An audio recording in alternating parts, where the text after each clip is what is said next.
ये कि पूरी ही दुनिया में 195 यानी कि 195 टोटल कंट्रीज हैं।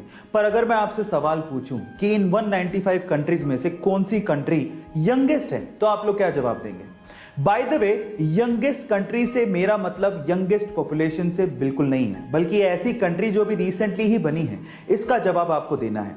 चलिए इसका जवाब मैं आपको देता हूं। उस कंट्री का नाम है साउथ सूडान, जिसे कि सन 2011 में, जी हां, सन 2011 में सूडान से फ्रीडम मिली थी। यानी कि सन 2011 में साउथ सूडान कंट्रीज की लिस्ट में शुमार हुआ था।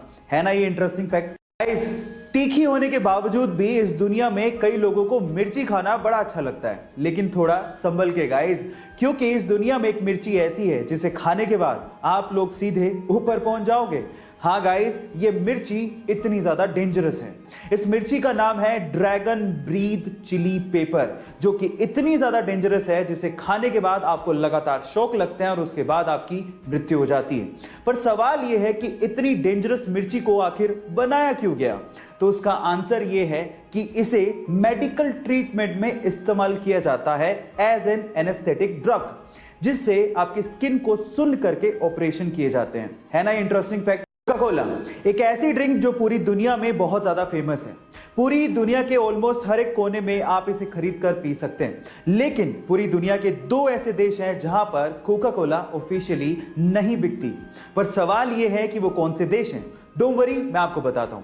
उन देशों के नाम है नॉर्थ कोरिया एंड क्यूबा। अब नॉर्थ कोरिया या क्यूबा का नाम सुन के शायद आप ये सोच रहे होंगे कि वहां के तानाशाही की वजह से ये ड्रिंक्स वहां पे नहीं बिकती होंगी, लेकिन ऐसा नहीं है।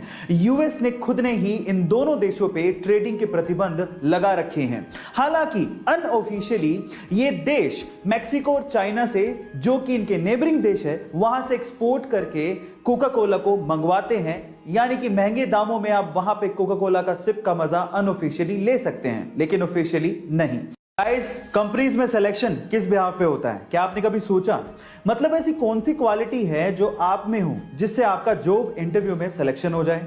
चलिए मैं आपको बताता हूं। रीसेंट स्टडी से यह पता लगा है कि कंपनीज के एचआर आपकी इंटेलिजेंस से ज्यादा आपकी रिलायबिलिटी पे फोकस करते हैं।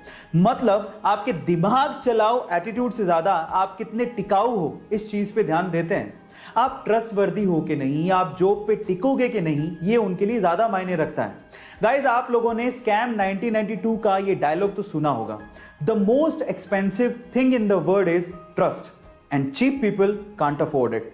सो गाइस, अपने इंटरव्यूअर को ये यकीन दिलाइए कि आप रिलायबल हैं। गाइस, जब भी अर्थ शेक करती है यानी कि धरती हिलती है तो उसे अर्थक्वेक कहा जाता है। आपको तो ये बात पता ही होगी। और हमारे साइंटिस्ट लोगों ने हमारी अर्थ पे बहुत जगह पे अर्थक्वेक्स को रिकॉर्ड भी किया है। आपने भी कभी ना कभी इसे महसूस किया होगा। लेकिन सवाल यह है कि अगर हमारी अर्थ प्लेनेट को छोड़ दें तो इसके अलावा अगर किसी और प्लेनेट पे ऐसे ही वाइब्रेशंस महसूस किए जाएं तो क्या उसे भी अर्थक्वेक ही कहेंगे? नहीं।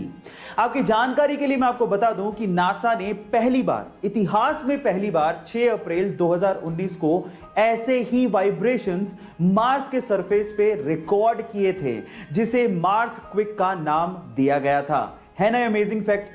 आप लोगों ने हेवेल्स कंपनी का नाम तो जरूर सुना होगा। मे बी आप में से बहुत सारे लोग हेवेल्स कंपनी के इलेक्ट्रिकल अप्लायंसेस यूज भी करते होंगे। लेकिन मजेदार बात यह है कि बहुत सारे इंडियंस सिर्फ हेवेल्स कंपनी के नाम की वजह से इसे एक फॉरेन कंपनी मानते हैं, जबकि ऐसा है नहीं। ये एक प्योरली इंडियन कंपनी है जिसका नाम इसके पहले ओनर हवेली राम गुप्ता के नाम पे रखा गया है, जिन्होंने इस कंपनी को उस समय मात्र 10 लाख रुपए में बेच दिया था। और आज ये कंपनी एक पब्लिक लिस्टेड कंपनी है जिसकी इवैल्यूएशन 5000 करोड़ रुपए की है, जिसमें लगभग 6000 लोग 50 अलग अलग देशों में काम करते हैं। है ना ये इंटरेस्टिंग फैक्ट? गाइस, ऐसे ही इंटरेस्टिंग फैक्ट्स के लिए YouTube पे हमारे चैनल को सब्सक्राइब कर लीजिए। अगर आप इंस्टाग्राम पे देख रहे हैं तो मुझे फॉलो करना